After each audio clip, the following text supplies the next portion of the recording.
Good afternoon and happy Motivational Monday. Let's make sure on this Memorial Day we take time to say a prayer for the families who have lost loved ones as they fought for this country and our freedom. We don't want to lose sight of what today is really about. But I also want to talk about or share with you today in your hearing, as my pastor always used to say, things success will require from you. I'm going to be sharing some things that success will require from you. Now, if you see me glistening, it is because it's in the upper 70s. The sun is out and it's kind of baking me, but I'm trying not to burn my gas sitting here with the AC on. So we're going to get through this video and be done. So success isn't luck. It's earned. And it demands more sacrifice than most people are willing to give. So here are 8 things that success will require from you and from myself. Number 1 is discipline. You won't always feel like it, but you must do it anyway. Today is a prime example of that. So apparently last week I was tearing down some bushes. You can't see it behind, well, maybe you can see it over my shoulder right here, but I was tearing down some bushes. And I was excited. For whatever reason, I just got caught up and I'm just ripping bushes. Didn't have gloves on the first, okay? And I tore them all down, put them in a pile. And then on last Sunday, not yesterday, but last Sunday, I bought some brown bags to put them in to set them out to the curb to be picked up on last Monday, a week ago today. Well, I noticed like last Tuesday and Wednesday, my arms was itching. And I'm not going to show it to you, that's why I have on long sleeves, but from where you can see it right here, from here all the way up to about the elbow, I have splotches of rashes where I've been scratching.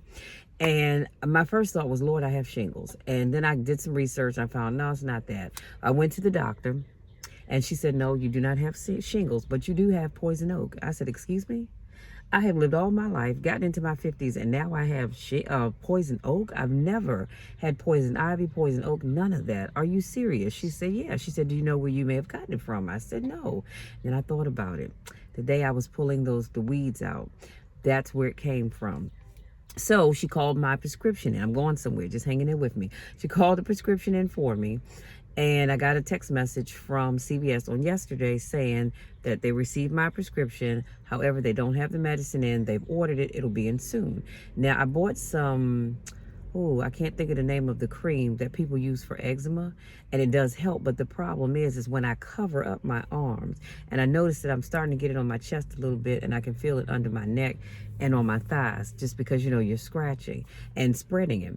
And so I said, well, that's not going to work. So as soon as I'm done with this video, I'm going across the street to CVS and say, listen, is there any way you can check with there are 2 more CVS's right here in my immediate area to see if they have it, because I need that medicine today. It's a 12-day, it's called a something patch, but you take a pill. So in essence, I think for like the first 4 days, you're taking 6 pills a day. And I just need this to go away, because when I'm asleep, I have my covers on and it's touching my skin and it causes me to itch. So like with this shirt, I'm scratching through the shirt, but I guarantee you underneath it is probably red as a beet, but I can't help it. It is what it is. So I said all of that to say discipline has me doing what I'm doing. Discipline caused me to get up this morning and record 2 podcasts. I have another one that I'm going to record when I get back in the house, but I got up to do that. I did my motivational moment on YouTube. I did it on Instagram. I did a short a TikTok, a short on YouTube, and on Instagram. That's dedication. I am dedicated to what I do. I am dedicated to inspiring and motivating others, because what I do is not about me. Am I kind of miserable? Absolutely. But I have to look past that to do what I said I was going to do. And again, that takes discipline. Number 2, focus. Distraction is the enemy. So you must get rid of any noise that keeps you from staying focused on the task at hand. A perfect example of focusing is you pick up your phone. My pastor talked about this on Sunday, to do one thing. One thing, that's all you had to do, and somehow or another you find that 2 and 3 hours later you are still, your hands are doing this, you're still scrolling, you're tapping, you're swiping, and you only went in there to do one thing. And so now 3 hours have passed, you didn't get that one thing done that you actually went in there to do. So we've got to stay focused. You have to stay focused. Now, for me, my mind is always working like this. And so I'm working on a project. Right now, I have 2 projects that I'm working on. Actually, technically 3. But then other little projects, ideas will come up. And I'll put those to the side and work on the new things. So what I've decided that I'm doing, I created what I call a noodling notebook. I got that term from one of my sister's co-workers. And noodling is just thinking. So I put together my noodling notebook. I took a cover from an old Happy Planner, put some blank sheets of paper in there on the rings, and I write down those ideas or things that I want to do. That way I can put it on the shelf and come back to it at a later date and not lose focus of what I'm supposed to be doing. Number 3, consistency. One great day means nothing. Now, when I say that, understand what I'm not saying. I'm not saying that you shouldn't be happy because you had a great day in business or you had a great day in whatever it is that you did. I'm not saying that. Definitely you should be happy for that. But you need to show up every day, double underline every day, and put in the work. People think that you had one great day. Okay, our sales were phenomenal, and so we've made it. No, you made it that day. You still have to show up and put in the work. I'm always reminded of Walt Disney because I've seen 2 videos. There are more about him on YouTube, and I loved his story as he talked about how people closest to him didn't think that he could accomplish what he wanted to do in creating his theme parks. And there were people that laughed at him. There were people that tried to encourage him not to do it. There were people that did not want to invest in his idea because they thought it was ridiculous. But look at what we have now. We have all these wonderful and amazing theme parks. And I'm proud to say that I've gone to the Magic Kingdom, the Animal Kingdom. I've not made it to Epcot yet, but that's on my list. But I'm just saying, if he had allowed the people's negativity to stop him in his tracks, we wouldn't have what we have today. So you've got to be consistent. That man showed up every day because he was determined to achieve the goal that he had set for himself. Number 4 is sacrifice. Comfort and greatness don't live in the same place, and they don't live in the same zip code. You cannot have comfort and greatness on the same street. It doesn't work.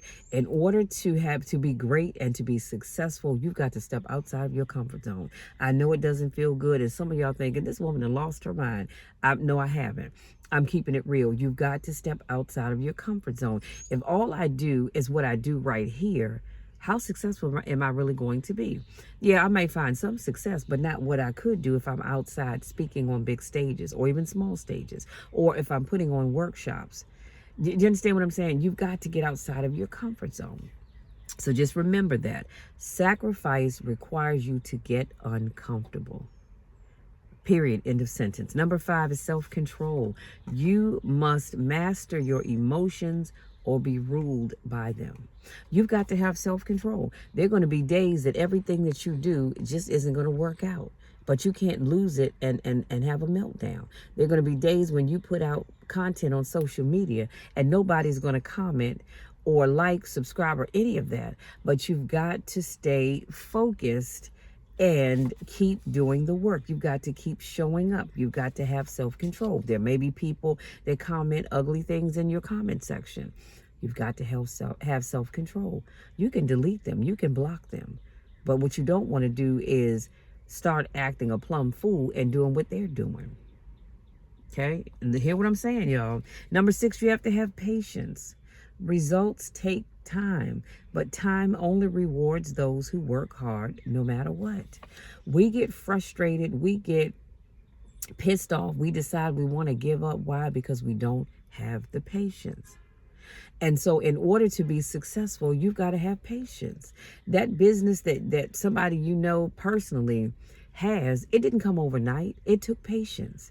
They had to put in the work. They had to be turned down. They had to be let down in order to get the success that they have right now. So you've got to work on being patient. And I can hear you. Some of y'all saying, but Michelle, I'm just not patient.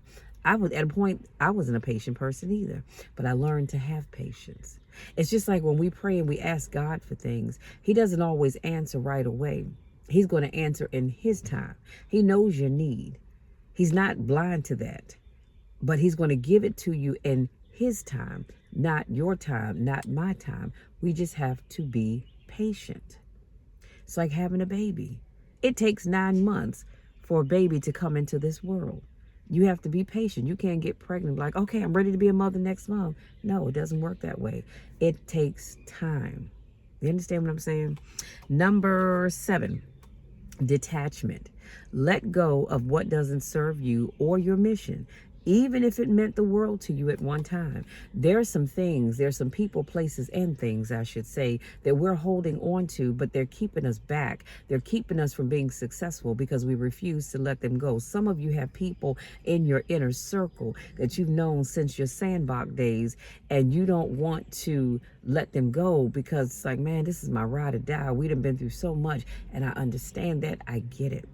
But if they are hindering you from achieving your goals, you have to let them go. And when I say let them go, I'm not saying just brush them off and that's that. No, you can still love them as you should. But you've got to love them from a distance. I'm not saying y'all can't go and break bread. You should from time to time, but they cannot be in your inner circle. The people in your inner circle should be the folks that are encouraging you to not give up, to keep going, to dream bigger. They should be encouraging you to do the right thing even when you don't feel like it. But when we hold on to things that are hindering our success and you wonder why you haven't gotten where you want to be, well, that's why. So take inventory. Take inventory of all the people, places, things in your life and decide what things you're going to have to cut off.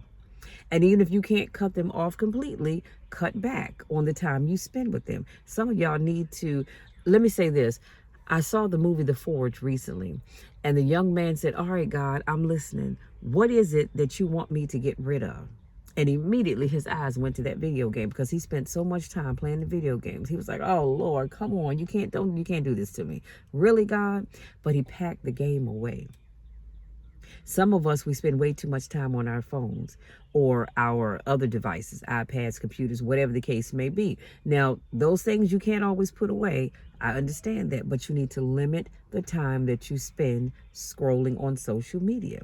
And then when you do scroll, do it at the right time, not when you should be working on your goal. Your goal or your goals. Number 8, inner silence. Your loudest progress happens in quiet rooms, away from the applause. We oftentimes think that when people are clapping for us and they're excited for us and they're cheering us on, that's when we have our greatest progress. But it's not. It's in that quiet room when it's just you and God. I want y'all to let that sink in. Now, here's your takeaway. Success doesn't care how you feel. It only responds to what you are willing to give up and what you are really willing to become. That's powerful. Can I say that one more time? Success doesn't care how you feel. It only responds to what you're willing to give up and what you are willing to become. That's it. Success says, look, it's not complicated. What are you willing to give up in order to become something better? Something greater. And only you can answer that question. I don't have the answer for you. I can only answer for me. Okay. So having said that, you guys, I want to say thank you so much for giving me just a little bit of your time to speak life into you, to motivate and inspire you. Please feel free to share this video with others that you think can benefit from it. Also, don't forget, if you have not already done so, to please subscribe, tap the bell, and don't forget to give this video a thumbs up because it does help with the algorithm and my video gets seen by more people. So for those of you that do that, thank you so very much. Thank you to my latest subscribers over the last 30 days. When I get that report, it just makes me happy. But thank you, thank you, thank you. If I had 10,000 tongues, I couldn't thank you enough, because you all mean the world to me. Many of you I don't know, I've never met, and I probably never will get a chance to meet, but I thank you all so very much. So if you're new here, welcome. If this is not your first rodeo, welcome back. Go out there, as I said before, enjoy the rest of your day, no matter what you do or where you go. Enjoy yourself, but be careful. All right, please be safe, be careful. I love you all to the moon and back. You know the deal, and you definitely know the drill. There's nothing you can do about it, and absolutely nothing at all. I love you all so much. This is why I do what I do, because I know that you are going to be successful at whatever it is that you decide to do. You're going to be successful. I just need you to believe it, but I also need you to put in the work, stay focused, have some patience, and the best is yet to come. Keep that in mind. Love you all. We'll talk again on Wednesday.